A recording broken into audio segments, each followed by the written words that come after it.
നമസ്കാരം. നമ്മളിന്നുള്ളത് ദേശീയ സൈറ്റിലാണ്. ദേശീയ സൈറ്റിൽ നമ്മളിന്ന് കാണാൻ പോകുന്നത് ഒരു ഫിക്സഡ് ഗ്ലാസിൻ്റെ വർക്കാണ്. ഫിക്സഡ് ഗ്ലാസ് എന്ന് പറയുമ്പോൾ നമ്മുടെ മനസ്സിൽ ഓടി വരുന്നത് ഒരു റെക്ടാങ്കിൾ ടൈപ്പ് ഫിക്സഡ് ഗ്ലാസ് ആയിരിക്കും. ബട്ട് ഇതൊരു ട്രയാങ്കിൾ ടൈപ്പിലാണ് നമ്മളിതിവിടെ ചെയ്ത് ഫിനിഷ് ഓഫ് ചെയ്തിരിക്കുന്നത്.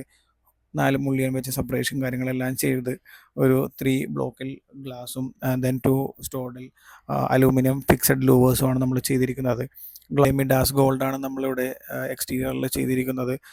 ഇതിൻ്റെ ഒരു ഭംഗി എന്ന് പറയുന്നത് ആസ്വദിക്കണമെന്നുണ്ടെങ്കിൽ ഒരു പുറത്ത് നിന്ന് ആസ്വദിച്ചാലാണ് ഈ ഒരു ഫിക്സഡ് ഗ്ലാസിൻ്റെ ഭംഗി നമുക്ക് ആസ്വദിക്കാൻ പറ്റുകയുള്ളൂ. ഇതിൻ്റെ വിൻ ലോഡ് കാര്യങ്ങളെല്ലാം കാൽക്കുലേറ്റ് ചെയ്തിട്ടാണ് നമ്മൾ ഇന്നിവിടെ ഫിക്സ് ചെയ്തിരിക്കുന്നത്. മിഡാസ് ഗോൾഡിൻ്റെ ഭംഗി ആസ്വദിക്കണമെങ്കിൽ പുറത്തുനിന്ന് ആസ്വദിക്കണം. എന്നാൽ മാത്രമാണ് അതിൻ്റെ ഒരു ലക്ഷറിയസ് ഫീൽ നമുക്ക് കിട്ടുകയുള്ളൂ.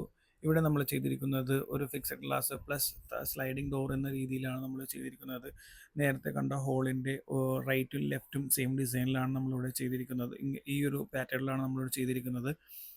ഓക്കെ, നമ്മൾ ലോവേഴ്സ് കാര്യങ്ങളെല്ലാം ഉള്ളത് കൊണ്ട് എയർ പാസേജ് കാര്യങ്ങളെല്ലാം നമുക്ക് ഹാളിൻ്റെ അകത്ത് ലഭിക്കുകയും ഗ്ലാസിൻ്റെ സ്പെക്ക് കാര്യങ്ങളെല്ലാം മിഡാസ് ഗോൾഡ് ആയതുകൊണ്ട് തന്നെ നമുക്ക് അതിനകത്ത് കൂളിംഗ് കാര്യങ്ങളെല്ലാം കിട്ടുകയും ചെയ്യുന്നു. അതായത് ഹീറ്റ് റെസിസ്റ്റൻ്റ് ആയിട്ട് നമുക്ക് അകത്ത് ഇരിക്കാൻ പറ്റും എന്നുള്ളതാണ് ഈ ഒരു ഗ്ലാസിൻ്റെ പ്രത്യേകത.